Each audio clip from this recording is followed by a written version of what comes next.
खा लिया और शाम के समय फिर से आप डॉक्टर लेबोरेटरी में गए और खून टेस्ट करवाया, कितना ग्राम आएगा? मगर डॉक्टर ने बोला था कि गुड़ में से हीमोग्लोबिन मिलता है, आपने 1 किलो गुड़ खा लिया फिर भी हीमोग्लोबिन क्यों नहीं मिला, क्यों बढ़ा नहीं? आज खाया, उसमें से हीमोग्लोबिन बनने में करीबन 30 दिन 60 दिन लगेगा। प्रोसेस होते होते होते आगे जाके लास्ट में हीमोग्लोबिन ब्लड में मिलेगा। दिमाग में बिठेगा कि आज किया हुआ उसका फल आगामी समय में मिलता है, पहले जो किया उसका फल मैं अभी भोग रहा हूँ। तुरंत मिलता है नहीं?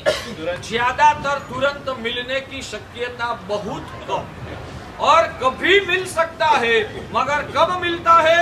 आपकी धर्म की क्वालिटी प्रकृष्ट हो, आपकी धर्म की क्वालिटी प्रकृष्ट हो तो पुण्य कर्म का तुरंत रिजल्ट मिल सकता है। वैसे ही पाप के बारे में भी आपकी पाप वासना जब प्रकृष्ट होती है, पराकाष्ठा तक पहुंच जाती है, तो कभी कभी कोई केस में तुरंत रिजल्ट मिल सकता है, मगर बहुत कम वक्त ऐसा होता है। हजारों लाखों लोगों में कोई कोई व्यक्ति को कभी कभी, कब किया हुआ धर्म का फल तुरंत कब मिलता है, या तो किया हुआ जो पाप उसका भी फल तुरंत कब मिलता है? जब पुण्य प्रकृष्ट भाव से किया है तो तुरंत फल शायद मिल सकता है, या तो पाप भी प्रकृष्ट भाव से किया है तो शायद कभी मिल सकता है, मगर वो कभी कभी होता है। इसलिए हम प्ररूपना में गिनती में उसको नहीं लेते हैं। सामान्य रूप से हम कहते हैं कि आज किया जो धर्म उसका फल ज्यादातर आपको दूसरे आगामी कोई नए जन्म में ही उसका फल मिलेगा। इस जन्म में आपने जो पाप किया है उस पाप का फल भी आपको दूसरे जन्म में ही मिले। ये अब आपके बारे में कुछ आज आपको सिखाना है। समय तो बहुत हो गया है, नया विषय खोलूंगा तो वो उसमें समय बहुत जाएगा। हमारे वहाँ शास्त्रकार भगवंत लिखते हैं ये पाप का बंद कैसे कैसे होता है, ये पाप का बंद कैसे कैसे होता है। तो भगवान ने मुख्य रूप से 4 कारण दिखाया। कर्म का बंद कैसे होता है उस बारे में भगवान ने 4 कारण दिखाया है। एक है मिथ्यात्व, दूसरा है अविरति, तीसरा है कषाय और चौथा है योग। आप बोलोगे पहला कारण क्या और दूसरा अविरति, तीसरा कषाय और चौथा मिथ्यात्व से भी आत्मा को कर्म का बंध होता है, अविरति से भी आत्मा को कर्म का बंध होता है, कषाय की वजह से भी आत्मा को कर्म का बंध होता है, और योग यानी के मन वचन काया की सक्रियता। योग यानी के मन वचन और काया की सक्रियता की वजह से भी कर्म का बंध होता है। इन चारों को हमें संक्षेप में समझना है। क्या विस्तार से समझने के लिए तो दिनों तक प्रवचन चलता रहेगा। अभी शॉर्ट में आपको सिखा रहा हूँ। मिथ्यात्व किसको बोलते हैं वो तो हम दैनिक प्रवचन में बार बार आपको सिखाते हैं। आत्मा की रुचि होना, आत्म तत्व महसूस होना, मैं आत्मा हूँ ऐसी संवेदना करना, और मेरी आत्मा का विशुद्ध जो स्वरूप है उस स्वरूप को मुझे पाना है, मुझे सिद्ध भगवान बनके इस संसार से छुटकारा पाना है, ऐसी जो अभिलाषा है वो सम्यक सुख आत्मा में ही छुपा हुआ है। पुद्गल पदार्थ में कहीं पर भी सुख है ही नहीं, ऐसी जो श्रद्धा है वो सम्यक दर्शन की भूमिका है। जब तक जीवात्मा को ये सम्यक दर्शन का स्पर्श नहीं हुआ है तब तक संसारी आत्मा मिथ्यात्वी, पुद्गल में ही सुख मानता है। उनको इस संसार के भौतिक समृद्धि बढ़ाना, उसमें ही आसक्त होना, उससे अलावा आत्मा की याद भी नहीं आती है। आत्मा के बारे में सहज भी जागृति नहीं है। संसार में पूरा चकचूर होकर फंसा हुआ है। वो सब आत्माएं मिथ्या है। हमारे भगवान फरमाते हैं कि आप कुछ भी पाप करो या न भी करो, मगर मिथ्यात्व की वजह से हर समय आपको नया नया अशुभ कर्म का बंध ऐसे ही होता है। एक बात बताओ, भाग्यशाली पैसा कमाने के लिए या पैसा खोने के लिए सतत कुछ करना पड़ता है, या एक बार कुछ करके आप रुक गए तो ऐसे भी पैसा जाता रहता है? सतत करना पड़ता है। नहीं, गलत बात। जैसे मैं आपको बोलूं कि आपने किसी का रुपया लाया है, ब्याज से लाए हो आप, अब आपको जब तक जरूरत थी तब तक उसका उपयोग आपने किया, अब जरूरत नहीं है, आप घर में जाके सो गए। 2 महीना तक, 4 महीना तक उस रुपये का आपने कुछ नहीं किया, सिर्फ कबाड़ में ऐसे ही तिजोरी में रख दिया। तो आज आप चुकाने के लिए जाओ, जिसके पास आप लोन के रूप में लाए थे उनको आज देने के लिए जाओगे तो मान लो कि आपको 6 लाख चुकाना पड़ेगा, मगर 4 महीना तक आपने कुछ नहीं किया। अब 4 महीना के बाद जाओगे तो कितना चुकाना पड़ेगा? ब्याज कितना? करीबन ऐसे ही लमसम बोलो ना, 25,000। हाँ, 25,000 मान लो 25,000 ब्याज बढ़ गया, तो आज गए होते तो 6 लाख छोड़ना पड़ता। 4 महीना के बाद जाओगे, बीच में आपने कुछ गलत नहीं किया है, पैसा व्यापार धंधा में आपने डुबाया भी नहीं है, कुछ नहीं किया है, फिर भी 25,000 का खोने का मौका आया। क्यों आया? कुछ किया तो नहीं था, फिर भी 25,000 ज्यादा क्यों खोना पड़ा? कुछ नहीं किया इसलिए ही खोना पड़ा। समझ में आता है?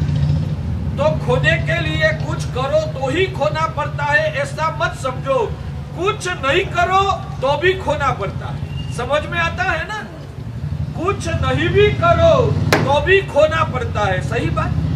बिना कुछ किए भी आपको ब्याज का मीटर चढ़ता है और रुपया ज्यादा खोना पड़ता है। वैसे कमाई के बारे में भी, बैंक में आपने रुपया जमा कर दिया, बैंक में आपके नाम से रुपया जमा है,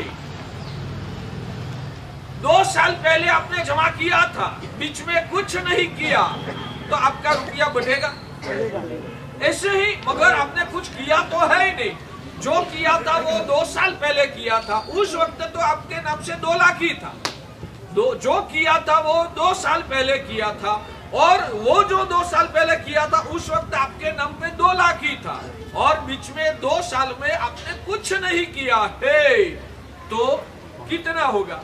ब्याज भी बढ़ेगा। आप जो बता रहे हो ब्याज पे लागू है, धंधे में लागू नहीं। हाँ, मैं क्या बोल रहा हूँ, मैं तो इतना ही बोलता हूँ, कुछ करने के बिना भी हम कुछ कमा सकते हैं, ऐसे भी तरीके हमारे दुनिया में है। मैं इतना ही बता रहा हूँ, क्योंकि कुछ पाप करने के बिना भी आपको पाप लगता है, वो मुझे सिखाना है। तो पहला मैं आपको उदाहरण देके बाद में सिखाऊं ना, तो आपको तुरंत दिमाग में बैठ जाएगा। इसलिए मैं उदाहरण दे रहा हूँ। धंधा के माध्यम से बिना मेहनत कमा सकते हो, या बैंक में के माध्यम से कमा रहे हो, वो चर्चा में नहीं करता हूँ। आपकी दुनिया में ऐसे भी तरीके हैं जिसमें आप कुछ ज्यादा प्रयत्न न भी करो तो भी हर दिन आपका मीटर बढ़ता है। कुछ करने के बिना 1 महीने पहले 2,02,000 था, 1 महीना बैंक में आपके नाम से 2,02,000 था, 1 महीने में आपने कुछ नहीं किया है। आज बैंक में जाओगे तो कितना मिलेगा? 2,04,000 जो भी। तो कुछ किने के बिना किए बैंक में मुकने के लिए, रखने के लिए गए थे, उस दिन तो कुछ भी किया था, मगर लास्ट 1 महीने में तो आपने कुछ नहीं किया है, फिर भी 2,000 कैसे बढ़ गया? तो आप कुछ न भी करो फिर भी आपकी इनकम बढ़ती है। क्योंकि आपके नाम से उधर रखा है इसलिए, और कोई प्रोसेस करने के बिना भी आपके नाम से उधर रुपया रखा है इसलिए आपको ब्याज मिलता। सही बात, कुछ प्रयत्न किए बिना। और किसी का लोन लेके आप लाए थे, आपके घर में रहा रुपया, कुछ नहीं किया, आज देने के लिए जाओगे तो 6 लाख देना पड़ेगा, और 4 महीना तक कुछ नहीं किया, 4 महीने के बाद देने के लिए जाओगे तो 6,25,000 देना पड़ेगा, यानी कि 25,000 आपको फोकट गंवाना पड़ेगा। तो कुछ करने के बिना भी रुपया की कमाई और नुकसानी हो सकती है, कुछ करने के बिना भी रुपया की कमाई और नुकसानी हो सकती है। वैसे ही हमारे वहाँ जिन शासन में भगवान ने फरमाया है, कुछ पुरुषार्थ करने के बिना पुण्य भी बढ़ सकता है, पाप भी बढ़ सकता है, कुछ किए बिना। कैसे? आपकी आत्मा मिथ्यात्व से ग्रस्त है, अभी आपकी आत्मा मिथ्यात्व से ग्रस्त है, आपकी आत्मा में मिथ्यात्व छाया हुआ है। क्यों मैं ऐसे बोल रहा हूँ? आपको आत्मा की संवेदना नहीं होती है, मोक्ष का अभिलाष नहीं है, आप संसार की मोह माया में चकचूर हो, आत्मा के प्रति आस्था नहीं है, आप संसार में फंसे हुए हो, मोह माया से जुड़े हुए हो, तो आप कुछ आपकी कोई जीव की हिंसा नहीं भी करोगे तो भी मिथ्यात्व निमित्त कर्म आपको बंद होता है। आप शायद अभी व्याख्यान में बैठे हो ना, अभी 1-2-2-2.5 घंटा से तो आप कोई पाप नहीं करते हो ना, फिर भी आपकी आत्मा में अंदर तो मिथ्यात्व बिठा हुआ ही है। अभी जब आपको सम्यक दर्शन की स्पर्शना हो जाएगी, आत्मा भाव धारा में चढ़ेगा और सम्यक दर्शन की स्पर्शना हो जाएगी, उस वक्त मिथ्यात्व निमित्त जो कर्म बंद हो रहा था वो अटक जाएगा। मगर अभी व्याख्यान सुनने के बाद भी जब तक सम्यक दर्शन का भाव प्रकट नहीं हुआ है, तब तक अंदर आत्मा में मिथ्यात्व छाया हुआ है। उस वजह से आपको हर पल, हर मिनट, हर सेकंड, हर समय आपको मिथ्यात्व निमित्त पाप कर्म का बंध यहाँ बैठे बैठे भी लगता है। आपका बैंक का ब्याज आप हुबली में रहोगे तभी बढ़ेगा, बैंक में आपने जमा कर दिया, अब आप हुबली में होंगे तभी ब्याज बढ़ेगा कि आप बंबई 15 दिन के लिए जाओगे तब भी आपका मीटर यहाँ बढ़ता रहेगा। आप कहाँ बैठे हो उससे लेना देना नहीं है, आपने बैंक में जमा कर दिया इसलिए आपका ब्याज का मीटर चालू। आप धर्म करते हो या पाप करते हो, तपश्चर्या करते हो या रात्रि भोजन करते हो, उससे मिथ्यात्व को कोई लेना देना नहीं है। मिथ्यात्व का परिणाम जब तक आत्मा में छाया हुआ है तब तक आप कुछ भी करो, चाहे पाप भी करो चाहे धर्म भी करो, मगर मिथ्यात्व निमित्त पाप कर्म का बंध हर समय आपकी आत्मा में लग रहा। चाहे उस वक्त आप शत्रुंजय गिरिराज की यात्रा करते हो, चाहे आप आदिश्वर दादा की पूजा करते हो, चाहे आप चैत्य वंदन करते हो, चाहे आप मासक समर की तपश्चर्या कर रहे हो, चाहे आप खुद शरीफ आदि संघ निकाल के करोड़ों रुपया धर्म के कार्यों में उपयोग करते हो, यूज करते हो, सब धर्म की आराधना एक साइड आपकी चल रही है।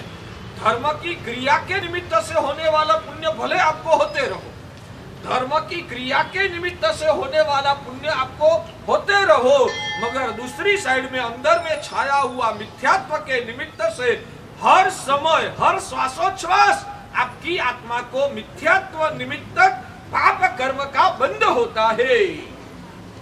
समझ में आया? इसलिए भगवान ने सबसे पहला उपदेश ये दिया है, धर्म कितना भी कम ज्यादा करो, धर्म कितना भी कम ज्यादा करो, मगर आत्मा में से सबसे पहला मिथ्यात्व को निकालो। सबसे पहला टारगेट साधक आत्मा का ये होता है, धर्म होगा उतना करूंगा, मगर धर्म करने से मुझे संतोष नहीं है, सबसे पहला मेरा अंदर का मिथ्यात्व जल जाना चाहिए, सम्यक दर्शन की शुद्धि होनी चाहिए। जब मिथ्यात्व खत्म होगा और सम्यक दर्शन प्रकट होगा, उस समय से आपका मिथ्यात्व के निमित्त से होने वाला जो कर्म बंध है वो अटक जाए। कुछ पूछना है? मिथ्यात्व ने क्या कैसे? इतना तो बताया मैं, आत्मा को भूल जाना, संसार में ही फंस जाना, मैं आत्मा हूँ वो भान भी खत्म हो जाए आपको, मैं आत्मा हूँ, ये शरीर तो ठीक आत्मा को रहने के लिए मिला हुआ घर जैसा है। इसके साथ मेरा कोई तात्विक संबंध नहीं है। ये सब विनाशी है, ये सब असार है, ये सब भ्रामक है। कर्म की वजह से मुझे इसके साथ संयोग हुआ है, ये कायम टिकने वाला नहीं है। मैं परम चैतन्य स्वरूप आत्मा हूँ और मेरा स्वरूप सिद्ध भगवान का जैसा स्वरूप है ना, वैसा मेरा ओरिजिनल स्वरूप है। और मुझे उस अवस्था को पाना है, वो लगन लगे, वो सम्यक्त्व है। और सम्यक्त्व नहीं होना वो ही मिथ्या। समझ में आता है? उद्गल में अपनपना का भाव, शरीर में ही अपनपना का भाव, इस संसार में ही सब सुख अच्छा लगता है।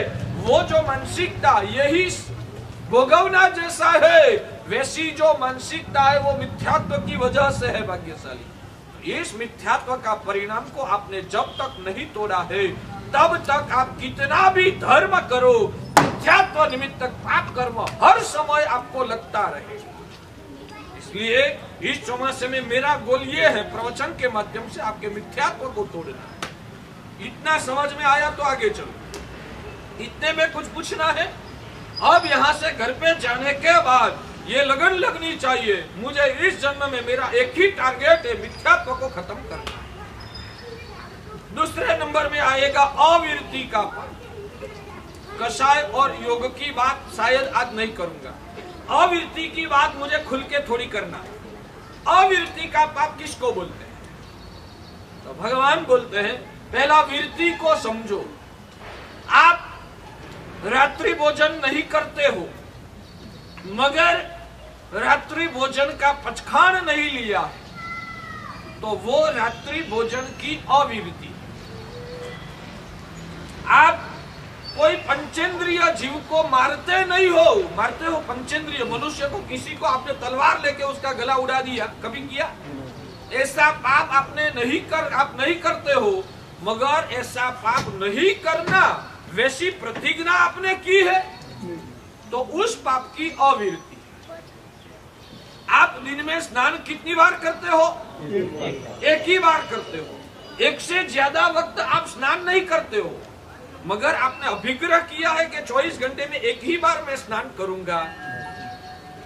आपको मान लो अभी करते नहीं हो, मगर करना है तो कितनी बार कर सकते हो? नहीं, चाहे 10 वक्त भी आप कर सकते हो। आप चाहो तो 10 बार भी आपको स्नान करने में कोई रोक नहीं सकते। मतलब कि स्नान करते नहीं हो, मगर स्नान करने की छुट्टी है। रात्रि भोजन करते नहीं हो, मगर नहीं करना वैसा अभिग्रह आपने नहीं लिया है, यानी कि रात्रि भोजन करने की आपको छुट्टी है। समझ में आया? आप किसी के आप मदिरा पान करते हो? नहीं करते हो, मगर मदिरा पान नहीं करना वैसा नियम आपने लिया है? नहीं लिया है ना, तो मतलब कि मदिरा पान की आपने छुट्टी रखी। तो भगवान बोलते हैं कि आप पाप करो, आचरण से जो पाप किया वो पाप के निमित्त कर्म बंध अलग प्रकार का है, वो योग में समाविष्ट होगा।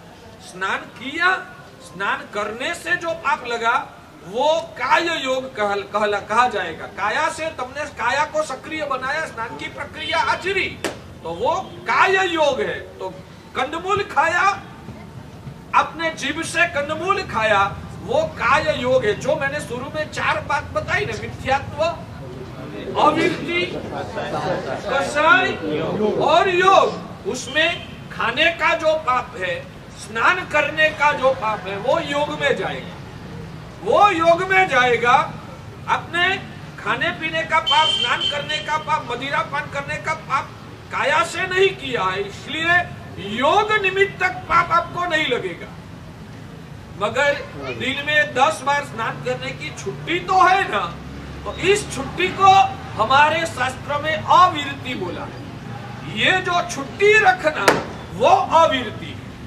अविरति की वजह से आपको, जैसे बैंक में आपने किसी का लोन लाके रखा है, मिथ्यात्व और अविरति का पाप ऐसा है कि उसमें आपको करना कुछ नहीं है, बिना किए आपको पाप हर क्षण लगता है। मिथ्यात्व का पाप में आपको करना कुछ नहीं, अविरति के पाप में भी आपको करना कुछ नहीं है, बिना किए हर क्षण जैसे बैंक में रुपया रखा, ब्याज का मीटर, कुछ कोशिश न करो, रात के समय आप घर में जाके सो जाओ, फिर भी आपका ब्याज बढ़ता है।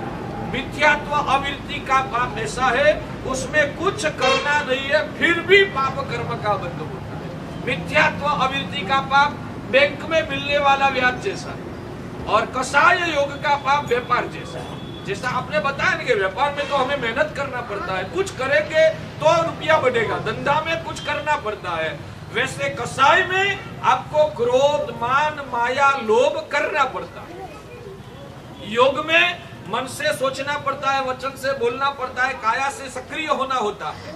तो कसाय और योग में कुछ करने से कर्म बंध होता है, मिथ्यात्व और अविरति में कुछ करना नहीं है, फिर भी कर्म का बंध होता है।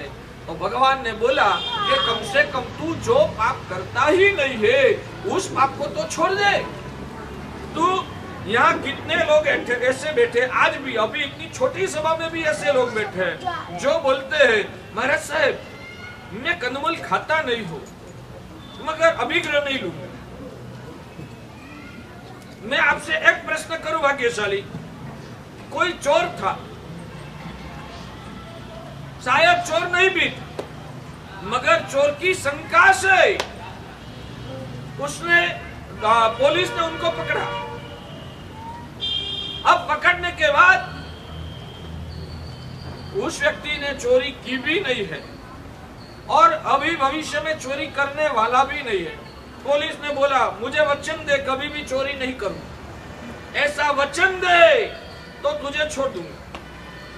वो बोलेगा मैं वचन नहीं दूंगा, मैं आज तक चोरी नहीं की है, कभी चोरी करने वाला भी नहीं हूं, मगर मैं आपको वचन नहीं दूंगा। तो क्या होगा? मगर चोरी नहीं की है,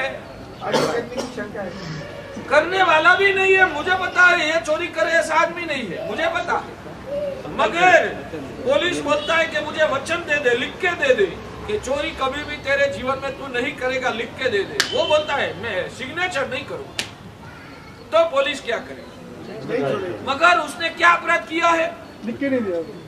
हाँ, अपराध क्या किया? सही बात है, लिख के दे दिया। इतना ही लिखना था, या तो लिखना नहीं था, सिर्फ मुंह से बोलना था मैं चोरी नहीं करूंगा, यानी कि सिग्नेचर कर दिया तो तू निर्दोष है।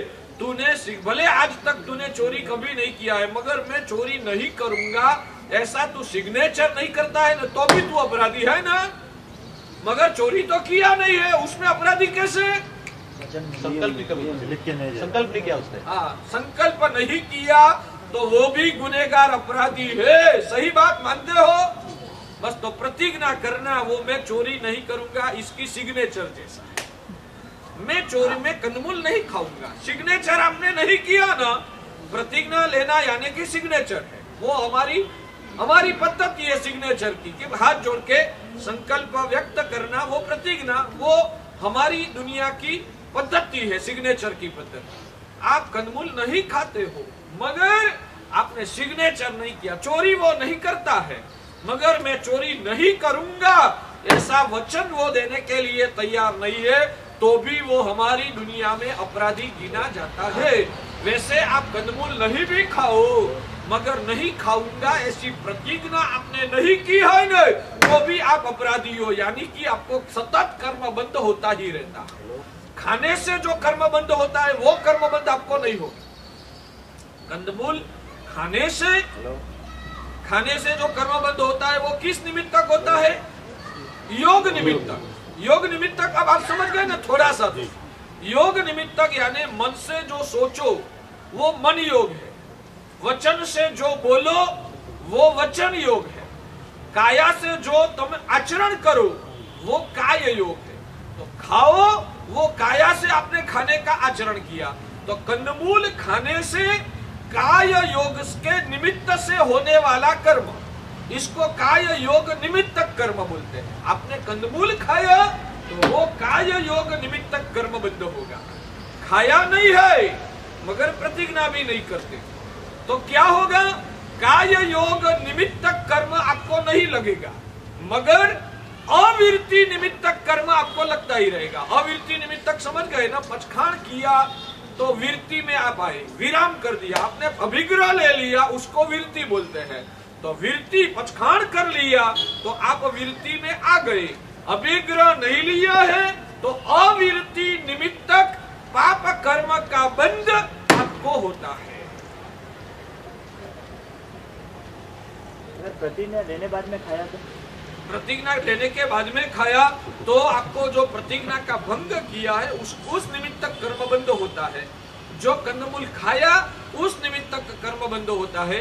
इसलिए सावध आत्मा सावधान रहता है, मगर प्रतिज्ञा से डरता नहीं। मैं आपको बोलूं, मैं चोरी नहीं करूंगा ऐसा लिखा ही नहीं तो वो बड़ा अपराध है, या लिखने के बाद कभी चोरी की वो बड़ा अपराध है। एक बात समझो कि पाप करना ही नहीं है, अभिग्रह कर लिया फिर भी पाप करना नहीं है, हो गया, अज्ञानता की वजह से हो गया, परिस्थिति की लाचारी की वजह से हो गया, तो अंदर में दर्द होता है। कपड़ा कैसा पहनना चाहिए? कपड़ा कैसा पहनना चाहिए? अखंड, अक्षत कपड़ा पहनना चाहिए ना। मगर मैं कपड़ा पहनूंगा, कपड़ा फट जाएगा तो उसके अलावा कपड़ा पहनना ही नहीं, वो कैसा रहेगा? हाँ? कपड़ा पहनूंगा, बाद में कभी फट जाएगा तो उससे अलावा पहनना ही नहीं, तो क्या वो समझदारी है? नहीं, कपड़ा पहनना ही है, फट न जाए उसकी काळजी संभाल भी रखना है। फिर भी फट गया तो साध देना, साध देना ही बोलते हैं ना, सिलाई कर देना। फिर भी फट गया तो सिलाई कर देना। सिलाई आपको करने का आता है? कपड़े की सिलाई करने के लिए तो कहाँ जाओगे? दर्जी के पास, टेलर, दर्जी बोलते हैं यार, दर्जी के पास जाते हो ना, तो आपकी प्रतिज्ञा फट गई तो यहाँ दर्जी आया है, शांतिलाल जी आज दर्जी आए, आज दर्जी आ गए आपके वहाँ, तो यहाँ दर्जी आया है। सदगुरु के पास जाके प्रायश्चित्त का सिलाई, प्रायश्चित्त की सिलाई करके अपनी प्रतिज्ञा को फिर से अखंडित कर दे। मगर एक बात ध्यान में रखो, अब शास्त्र में आपको रास्ता भगवान ने दिखा दिया कि पचखाण करने के बाद भूल हो गई है तो गुरु महाराज के पास जाके प्रायश्चित्त करके शुद्धि कर लेना है। मगर वो भूल हो गई है तो, मगर जानबूझ के अब तो रास्ता है, गुरु महाराज के पास जाके मैं प्रायश्चित कर लूंगा, आज कंदमूल खाने की बहुत इच्छा हो गई है, होटल में जाके कंदमूल खा लूंगा और गुरु महाराज के पास जाके मैं प्रायश्चित कर लूंगा, तो भगवान बोलते हैं ऐसे आत्मा को शुद्धि नहीं हो सकती। आप प्रायश्चित तो गुरु के पास जाके करोगे फिर भी शुद्धि नहीं होगी, क्योंकि आपने जो पाप किया है वो जानबूझ के किया। तो जानबूझ के भूल करना नहीं है, अज्ञानता से आपको पता नहीं था। प्याज बोलते, आलू प्याज, उसकी सब्जी थी, आपने समझा के केले की सब्जी, तो आपका भाव गलत नहीं था, केले की सब्जी समझ के आपने खा लिया, बाद में पता चला कि ये तो आलू की सब्जी थी। तो ये गलती जानबूझ के नहीं किए, हो गई है। तो जो गलती हो गई है उसका प्रायश्चित करके शुद्धि हो सकती है। जानबूझ के जो गलती करते हैं उसकी शुद्धि करना बहुत कठिन है, वो अशक्य जैसा समझ में आया भाग्यशाली। तो जो पाप हमें हमारे जीवन में करना नहीं है, मैं आपको बोलूं, आज आपके हुबली में कितने व्हीकल चलते होंगे भाग्यशाली? हुबली में, एक अकेले हुबली में लाखों, तो पूरे कर्नाटक में कितने व्हीकल होंगे? करोड़ों। जो पूरे कर्नाटक में करोड़ों है तो पूरे भारत में और पूरे विश्व में कितने व्हीकल होंगे? असंख्य तो नहीं बोल सकते, अब जो व्हीकल होंगे, आप हर रोज कितने व्हीकल का उपयोग करते हो? एक दो तीन। शायद सुबह में कार में आप गए थे, दोपहर में स्कूटर पे आए और शाम के समय रिक्शा में बैठ के गए। शायद दिन में 2, 3, 4 जितने व्हीकल का आप यूज करेंगे। तो व्हीकल उपयोग करना वो काय योग है। काया से आपने उस व्हीकल का उपयोग किया तो वो काय योग है। काय योग के निमित्त से 3 व्हीकल का उपयोग करने का पाप आपको लगेगा। काय योग से योग निमित्तक बोलते, योग के काय योग के निमित्त से कर्म बंध हुआ, इसलिए उस कर्म को काय योग निमित्तक कर्म बोलते हैं। योग निमित्तक कर्म, तो योग निमित्तक कर्म आपको कितना लगेगा? 3 विकल्प का। मगर अविरति निमित्तक पाप कितने विकल्प का लगेगा? अब जो विकल्प आप यूज करने वाले नहीं हो, फिर भी आपने प्रतिज्ञा नहीं की है, उस वजह से आपकी अविरति है। इस पापों की अविरति है। विरति यानी कि आपने पक्षखान नहीं किया, प्रतिबंध नहीं किया, सिग्नेचर नहीं की। मैं 3 से ज्यादा विकल्प का उपयोग एक दिन में नहीं करूंगा।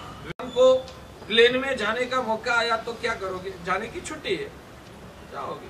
मौका आया न आया दूसरे नंबर की बात, मगर आपने तो छुट्टी रखी है ना, इसलिए आपको ऐसे दुनिया भर के अब जो विकल्प की छुट्टी जो रखी, उस निमित्त अविरति का पाप हर क्षण आपकी आत्मा को लगता है। अभी भी लगता है, यह बैठे हुए भी लगता है। वो जैन शासन में सर्वज्ञ भगवान के अलावा ऐसा अपन को कोई नहीं सिखा सकता है। ऐसी तो हजारों चीजों है भाग्यशाली। पूरे हमारे विश्व में सब्जी कितनी है?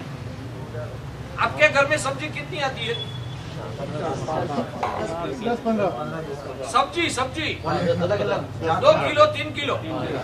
आपके घर में सब्जी 2 किलो 3 किलो आती होगी ना? कितनी आती है हर रोज? अच्छा, मगर पूरे हुबली में जो सब्जी बाजार है, वहाँ हर रोज कितनी सब्जी आती होगी? टन बंद हुबली में हर रोज। तो पूरे कर्नाटक में कितनी सब्जी होगी? हजारों टन, लाखों टन। पूरे भारत में करोड़ों टन, और पूरे विश्व में अबजों टन सब्जी है। हर रोज आप कितनी सब्जी खाते हैं? 50 ग्राम, 100 ग्राम, 150 ग्राम, 200 ग्राम। उससे ज्यादा सब्जी आप खाते हो तो योग निमित्तक जो कर्म बंध है वो 200 ग्राम सब्जी का कर्म बंध होगा, या 50 ग्राम, 100 ग्राम, जितना भी आप खाते हो। तो योग निमित्तक कर्म आपको 100 ग्राम 200 ग्राम सब्जी का ही पाप लगेगा, मगर अविरति निमित्तक पाप कर्म बंध कितना होगा? अब जो टन सब्जी की अविरति का पाप आपको बिना खाए, बिना भोगवे, बिना पाप किए आपको ऐसे ही पाप लगता है। सर इससे तो कोई मुक्ति नहीं हो सकता है सर। होता है ना, हम मुक्त हो गए, हम मुक्त हो गए। हमने प्रतिज्ञा की और आप भी कर सकते हो। आप भी प्रतिज्ञा करो, गुरु महाराज नियम दे दो, हर दिन में 250 ग्राम, 600 ग्राम, 1 किलो, आपको जितनी भी छुट्टी रखनी है। असंख्य आइटम है ऐसे तो। हाँ, तो सभी आइटमों की हर दिन में मैं 10 आइटम से ज्यादा, 25 आइटम से ज्यादा चीज नहीं खाऊंगा। नहीं तो सीमित रहे, और भी चीजें बहुत सारी हैं। तो उस सभी का पक्षखान कर देना है। मैं मेरे जीवन को संयमन में ला देता हूँ। एक दिन का मैं 3 विकल्प से ज्यादा उपयोग नहीं करूंगा। स्नान करने में और पीने में पूरा पानी का यूज कितना होता है? एक दिन में आपको 5 लीटर, 10 लीटर, 2 लीटर नहीं, पीने में 3-4 लीटर होगा, स्नान करने में 2-3 लीटर होगा, लेटरिन जाओगे उसमें 2-3 लीटर होगा, सब मिला के पूरे दिन में 15 लीटर से ज्यादा पानी का यूज नहीं करते हो। और पूरे विश्व में पानी कितना है? कोई माप नहीं है, लिमिट नहीं है। तो अपन को लिमिट कर देना है। मैं 15 लीटर से ज्यादा पानी का यूज नहीं करूंगा। और ऐसी जो चीजें हैं, आपने बोला कि करोड़ों चीजें, आपने बोला पानी का नियम कर लेंगे, सब्जी का नियम कर लेंगे, विकल्प का नियम कर लेंगे, मगर इतनी तो करोड़ों चीजें सभी को याद कर करके नियम कैसे कर सकते हैं? तो उसका भी उपाय ये है कि हाँ, इतनी चीजों से ज्यादा मुझे उपयोग करना नहीं है। दिन में 3 जोड़ी कपड़े का यूज करूंगा। हमारे वहाँ 14 नियम भगवान ने बताया। आप हर रोज 14 नियम को धारण करो और ज्यादा लंबे समय के लिए 12 व्रत का स्वीकार करो। 14 नियम और 12 व्रत आप धारण करो, और हमारा धर्म इतना अद्भुत है कि आपको अभी जिस तरीके से आप जी रहे हो ना, उसमें कोई चेंज भी ना करो, फिर भी पापों से आप बच जाओगे। जो पाप नहीं करते हो वैसे पापों का पछाड़ करके भी आप बच सकते हो, तो इसको बोलते हैं वीरति।